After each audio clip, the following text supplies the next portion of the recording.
Rolling, rolling, rolling, rolling, rolling, rolling, rolling, rolling, rolling. From Washington, D.C., Roland Martin, good morning. Time, Simple Guy, good morning. Shout out to wifey, Jackie Hood. We had our 18th wedding anniversary on yesterday. Congratulations. God bless and her. God Thank you, bless thank you. Jackie Hood. God bless her. Jackie. If she don't get Woman of the Year, I don't know who should. Of the century. Don't Life. let me have to, in a very blessed way, cuss all y'all out. She must relate to Job in Every the Bible. single one of you out. We'll lay hands on all of you with holy oil. If she don't get to heaven, I ain't got a shot. None of us do. Guy, you never had a shot. So looking forward to being in Sacramento tomorrow. Both of us will be there for our School Choice is the Black Choice Town Hall. So looking forward to being in Sacramento tomorrow. All right, folks. Thursday, the Mueller Report dropped some redaction, and basically it confirmed a number of things. First and foremost, that Donald Trump is an absolute liar. Tried to, just flat out lie. That's why I use hashtag Trump Lives Matter. Asking numerous officials to lie on his behalf to the American people, including Sarah Huckabee Sanders, who just make stuff up from the podium. She shouldn't hold another news conference with the line that she did. But what it also revealed is what Malcolm Nance, of course, the MSNBC analyst, as well as author of The Plot to Hack America, How Putin's Cyber Spies and WikiLeaks Tried to Steal the 2016 Election. What he has been saying for a very long time about Russia's impact on the 2016 election. Malcolm Nance joins us right now. And Malcolm, this has to be, again, a vindication not only for that book, but also the plot to destroy democracy. And because Mueller lays out where Russia actually accessed voter information in a couple of states, how they were specifically trying to help Donald Trump and Bernie Sanders, their hatred for Hillary Clinton. This was very clear in what he laid out in this report.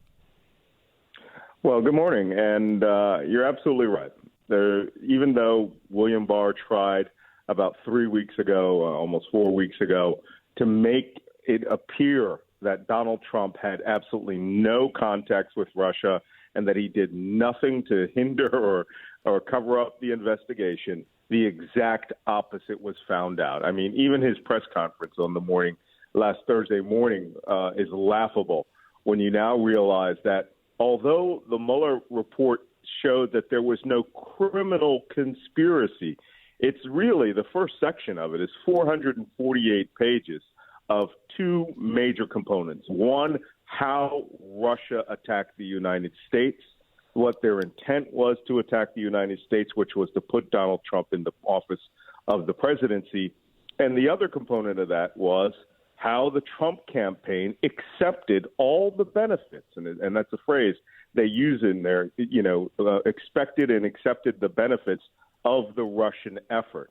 Where Trump sort of gets a pass, and only the shadiest of passes, is that the report says that they didn't conspire with Russian government intrusion efforts involved in the hacking. It doesn't say anything more about where they had hundreds of or over 100 contacts, and where in almost every instance they lied to cover up their contacts.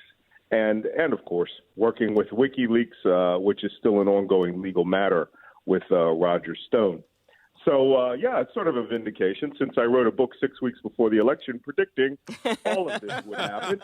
All of it has happened. And then I wrote another book, which was 4 chapters of how Russia did it and how the Americans, the Americans in the Conservative Party and Donald Trump seem completely beholden to Vladimir Putin. And one last point, they did not investigate whether Trump was compromised or whether Vladimir Putin holds something over on Donald Trump. Not at all. All they did was research was the individuals in the campaign working with the Russian government in a conspiracy. And why didn't they? It wasn't in the mandate of the initial operation. And, the funny thing is I spent 2 years shouting to the high heavens that this investigation started as a national counterintelligence investigation. That's where you hunt down Americans who may, in fact, be working as agents or assets of a foreign power. It turns out there were no agents, but there were a lot of assets. And that's a technical term of art. Everybody should understand. I've had people like Andrew Sullivan say that I said Donald Trump was a Russian agent. I have never said that. An agent is a person who actually signs a contract, who is fully aware that he works for a foreign government and intelligence agency and has duties and reporting obligations. Never said that. An asset is a person who can be anything from a useful idiot to a person who understands benefits are coming to them and accepts those benefits. And that's pretty much where we left it with them. Now, that useful idiot sounds like Alfredo Donald Trump Jr. All right, so it's a technical term of art, and yeah, it's accurate. Malcolm, one of the things that, again, going through this report and looking what they laid out, I mean, you have a president who undoubtedly committed obstruction of justice. In fact, Lindsey Graham in 1999, first of all, it amazes me how these people act as if we don't actually can look up old comments. But Lindsey Graham, when he was talking about Bill Clinton, when Republicans went after him and Monica Lewinsky, this is what he said. Clinton, quote, encouraged people to lie for him. He lied. I think he obstructed justice. I think there's a compelling case that he has, in fact, engaged in conduct that would be better for him to leave office than to stay in office. It is undeniable that Donald Trump asked his own subordinates to lie on his behalf, and he lied about the lies. He obstructed justice in firing Comey, trying to fire Mueller, and doing everything he can to sabotage this investigation. You're absolutely correct, and there's a reason for that, and Robert Mueller writes that reason in the report. He believed that Donald Trump obstructed justice, although he would not draw the conclusion. He laid out all the evidence, right? He had all the evidence was right there because he knew that this was actually up to Congress has the power to remove a president from power, and that was the only legal remedy for a president at this point. But in doing so, he made it eminently clear that the president of the United States was terrified, was afraid that other criminal behaviors which were not within the scope of the report would be found out. One of which was not just the Russian effort and his effort to try to get Hillary Clinton's emails, but also he did not want Trump Tower Moscow to be known about. And that is stated specifically in the report as one of the reasons why he was most likely obstructing justice.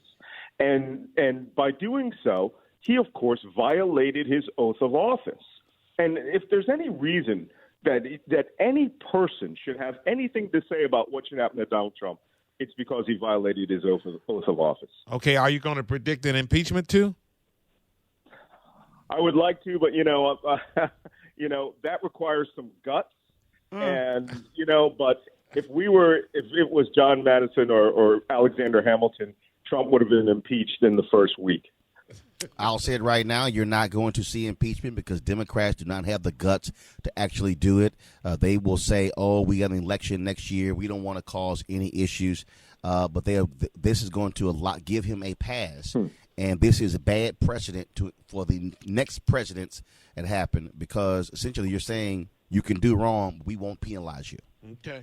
And guts not apparent in the Washington, D.C. area. But if the Republicans in charge, a Democrat will be impeached right now.